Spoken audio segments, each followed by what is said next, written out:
কাদামাটিতে চাপা পড়েছে গোটা এলাকা, ধ্বংসস্তূপে পরিণত হয়েছে বাড়ি, দোকান ও যানবাহন। জলের তোড়ে ভেসে গিয়েছে সেতু। মঙ্গলবারের ভয়াবহ বিপর্যয় 4 ঘন্টার ব্যবধানে পরপর 3টি ভূমিধসে মুহূর্তে পাল্টে গিয়েছে ভেনারের ছবিটা। প্রবল বর্ষণের কারণে ভূমিধস, সেই ভূমিধসের জেরেই ভেনার জুড়ে এখন মৃত্যু মিছিল। বুধবার সকাল থেকে ভারী বৃষ্টিকে উপেক্ষা করে যুদ্ধকালীন তৎপরতায় উদ্ধার কাজ করছে বিপর্যয় মোকাবিলা বাহিনী, পুলিশ প্রশাসন, দমকল। উদ্ধার অভিযানে মোতায়েন হয়েছে সেনা, তৎপর বায়ু সেনাও। হেলিকপ্টারে করে ক্ষতিগ্রস্তদের নিয়ে যাওয়া হচ্ছে ত্রাণ শিবিরে। সূত্রের খবর, 1000 জনের বেশি ক্ষতিগ্রস্তদের উদ্ধার করেছে বাহিনীর সদস্যরা। ধ্বংসাবশেষ সরিয়ে চলছে উদ্ধার কার্য। সময়ের সঙ্গে পাল্লা দিয়ে বাড়ছে মৃতের সংখ্যা। ভেনারে ভূমিধসে এখনো পর্যন্ত 163 পার করেছে মৃতের সংখ্যা। আহত 180 জনেরও বেশি।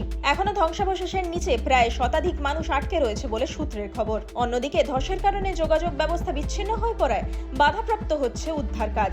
অস্থায়ী সেতু তৈরি করে উদ্ধার কাজ চালাচ্ছে সেনা। है कि आज थोड़ा अभी तक इतना मौसम खराब नहीं है। अभी हमारे इलाके के अंदर तकरीबन 500-600 के करीब NDRF, army, navy, state police, forest rangers और लोकल वॉलंटियर्स जो है अंदर काम कर रहे हैं। लेकिन अभी कोशिश ये है कि इस ब्रिज को जल्दी से जल्दी हम दोबारा बना सके, ताकि जो इंजीनियर इक्विपमेंट है, जो अर्थ मूविंग इक्विपमेंट है, उसे हम अंदर दाखिल कर पाए इस एरिया में। और जो वहाँ पे जो रबल की खुदाई हो रही है उसमें थोड़ी हमें सहायता मिल जाए। अभी जो कार्रवाई हो रही है वो मैन्युअली हो रही है, गिनती बेलचा और अपने मैन्युअल एफर्ट से हो रही है, तो उसकी एफिशिएंसी इतनी ज्यादा नहीं है।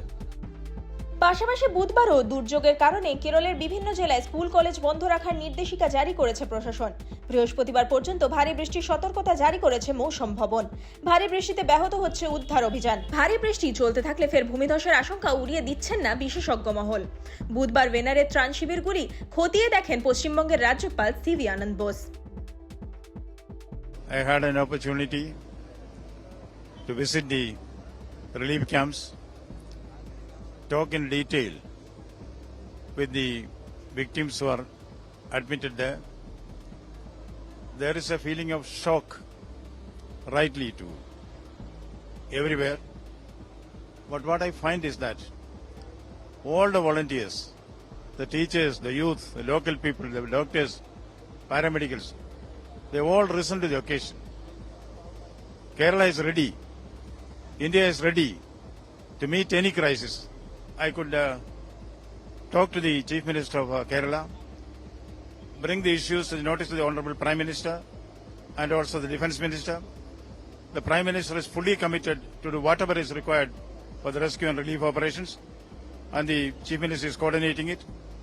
Minister George Kurian has been deputed here, so every action that is required will be taken. ভেনারে ভয়াবহ বিপর্যয়ের কারণে রাজ্যে দুদিনের শোক পালনের ডাক দিয়েছে পিনারাই বিজয়নের সরকার। রাজ্য সরকারি দপ্তরে অর্ধনমিত রাখা হয়েছে জাতীয় পতাকা। Bureau report, আজকাল.in।